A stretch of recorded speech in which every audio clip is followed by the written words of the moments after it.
Okay, hi everyone. A couple of things before we get started. First of all, our next episode is going to be an interview that I did recently with Michael Kent, Dr. Michael Kent from UC Berkeley, one of the world's leading experts on glare. So keep an eye out for that one. That's going to be really interesting.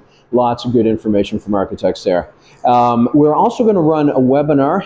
Advanced Glazings is going to run a webinar in the very near future, so keep your eye out for that.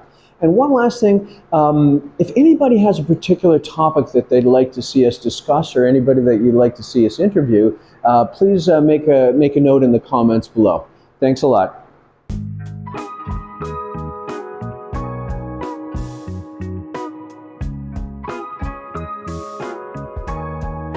Hi, it's Joe from Advanced Glazings, makers of Solera and Solera Wall. In the last episode, I promised I would explain how engineered light diffusers eliminate glare and help push natural light deeper into a building. And today, I get to keep that promise.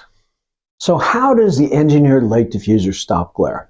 Now let's remind ourselves that glare occurs when you have a really bright surface or light source immediately adjacent to a much less bright surface. And what usually happens in daylighting is that you have a stream of sunlight coming through a vision glass window that's much brighter than the ambient light levels in the space. Now it's the contrast in brightness that creates the issue. So how do we reduce that contrast? Now we can either reduce the illuminance level of the bright spot, or we can increase the overall ambient light levels so that they come closer to each other. Well, guess what? Diffusion does both. Right? By spreading that light, you reduce the intensity of the bright spots, but you also increase the overall ambient light level because that sunlight is being spread around the entire space.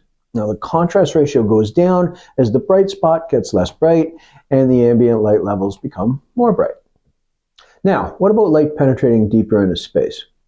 In episode 7, we talked about how most light strikes the floor and turns into heat, into the IR portion of the light spectrum.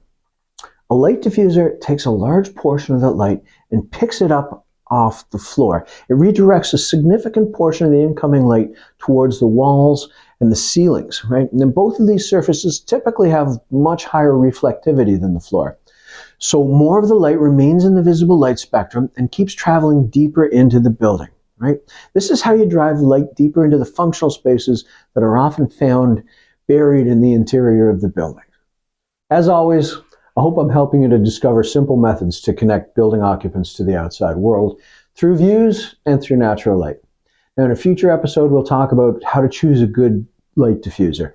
We'll introduce the concept of light diffusion power. Okay? Please hit like and subscribe, and as always, stay in the sunshine.